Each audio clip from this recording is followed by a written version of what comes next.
Hey guys, all the time I get patients, people saying, but there's nothing bad in it. It happens all the time. The patient brings in their packaged goods that they've been eating, and they're asking me, can you take a look at these labels and let me know, are these okay? Are these good? Are these acceptable food for the health journey I want to go down? And all the time. I'm telling them, nah. I would skip those. I would skip those. And they always ask me, or not always, but often they say, Dr. Matt, there's nothing bad in it. Like what's bad in it? And let's talk about what's bad in it. And if that's really how we want to be approaching food, you'll notice these food items in the grocery store that are the nothing bad in it. They often have labels that say, in big bold words, organic, decreases cholesterol levels, heart healthy, low fat, low sugar, gluten free, no trans fats, keto, whole 30 compliant. That's a great one these days. Kosher. The list just goes on and on of these food items that don't have anything bad in it. And that is not where we want to be putting our attention. We don't want to be looking at the negative thing and like, oh, there's not any negatives to this thing. What about looking on the positive side, huh? Right now is a great time to punch the like button if you want, or you want to subscribe to this and you want to accumulate crazy amounts of health. Just tap it, and it just helps people get to know that this information is available and out there, and they're more likely to come in contact with it. All right, so back to the story. So rather than eating because of what is not in the food, how about eating because of what is in the food? I know it sounds crazy, but it's a completely different way of looking at food.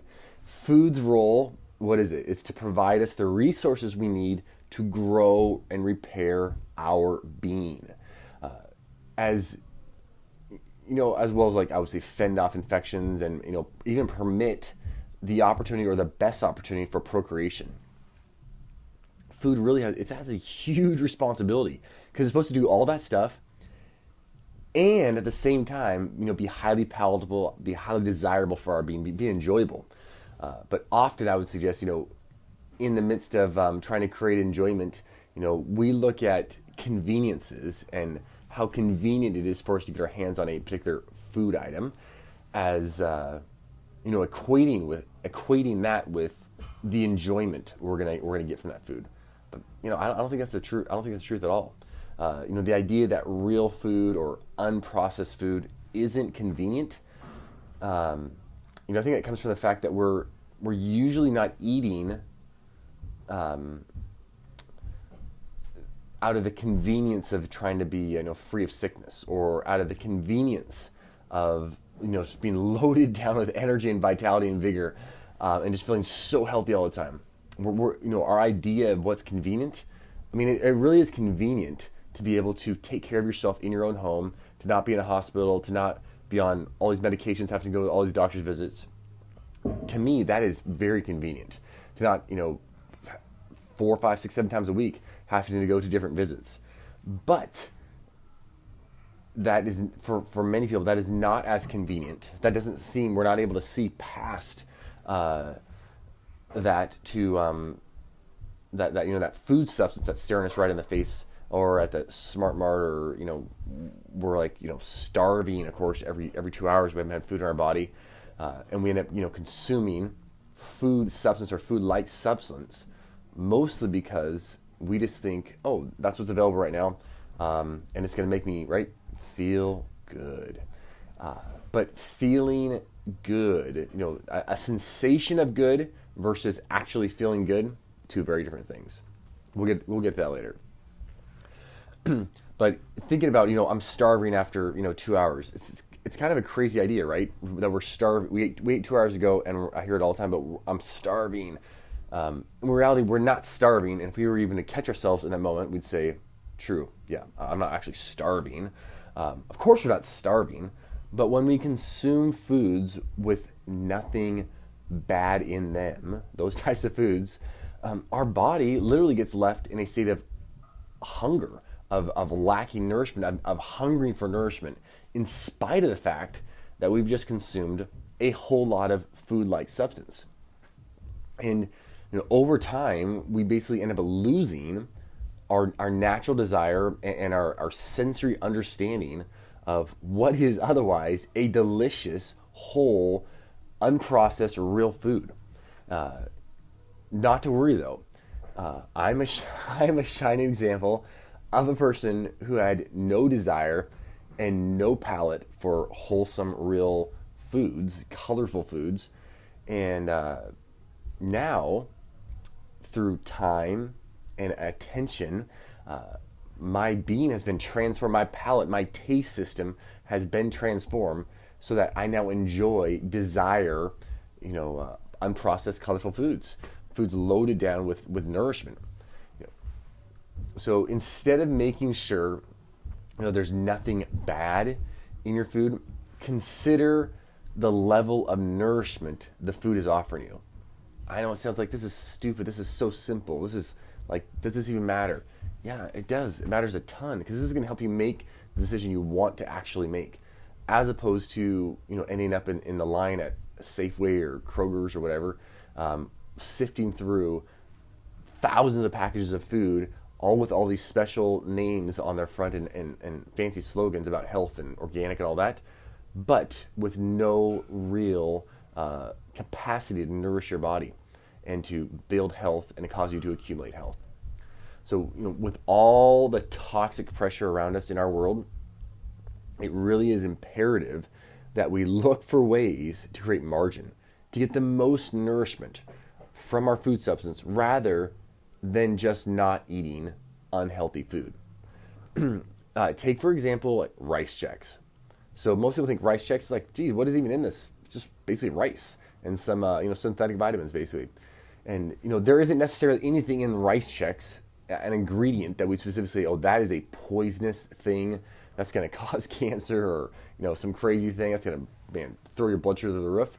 At first glance, rice chex seems pretty benign, and it just it's devoid of vitamins and minerals and phytochemicals.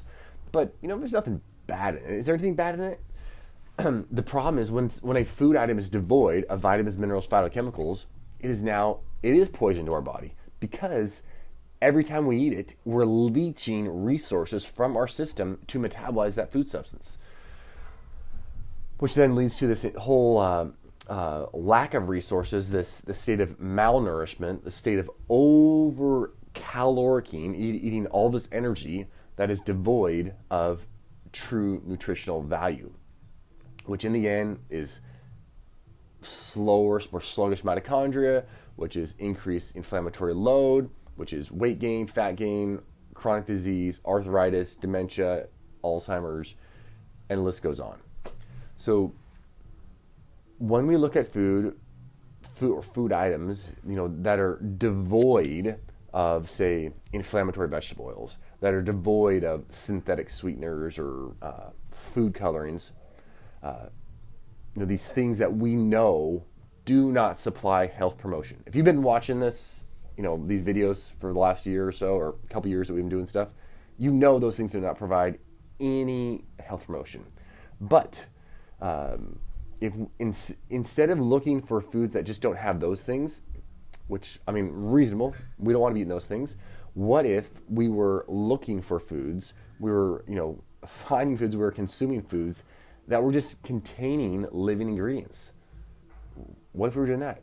What if you were able to confidently say or know that you're on the right track and that you're creating more robust health opportunity for your body, for procreation, because when you sit down for a food item, you're like, what is that? That's a blueberry. That's an apple. That's a piece of chicken. That's a steak. That's beef. That's grass-fed beef. Those are eggs. Those aren't eggs minus all these other things. Those are just eggs. And that's what you want to say. That's what you want to feel. That's the opportunity you want to give your body. That is nourishment going into your being. Rather than going down a litany of ingredients that are not contained in this food substance. Think about when I eat a blueberry, I literally do not think twice about what is not in the blueberry. Unless I'm getting an unorganic blueberry, then potentially the thought would come through, is there pesticides on it or something? But I'm not thinking, I hope there's not synthetic sweeteners in this fresh blueberry. Man, I hope there's not vegetable oils in here. I hope there's not any food coloring in this fresh blueberry that is picked off this plant. Man, no, we don't do those things because what? It's a blueberry. However, if I go grab a bag of chips, literally the first thing I will do is go and look at that ingredient label and see, does it have corn oil, soybean oil, safflower, sunflower oil? Is it organic corn, non-organic corn? Is it, it's got some MSG in it. When our meals are filled with foods without labels, you will know that you are on the right track. How many meals a day can you fill up that are not laden, overworked with labels? This month in June, we're talking about snacking a lot because snacking is a big deal. Cause a lot of people to gain weight they don't want to gain. But snacking or not snacking, it really isn't the issue. The issue is real food consumption versus this ultra-processed food consumption that we're talking about. If we prioritize whole foods, then snacking excessively, it literally will take care of itself. Whole foods, I'm going to eat whole foods. It's not that I'm not going to eat all these things or, oh great, those things aren't present in this. No, I'm eating whole foods. And when you eat whole, real food that you have to cook up, you got to steam, you got to broil, you got to saute, life's going to be devoid. Those meals are going to be devoid of all that junk anyway. So you don't have to think about it because you're eating whole food. All right, I'm Dr. Matt. I hope this is helpful. Get after it, and I'll see you next week.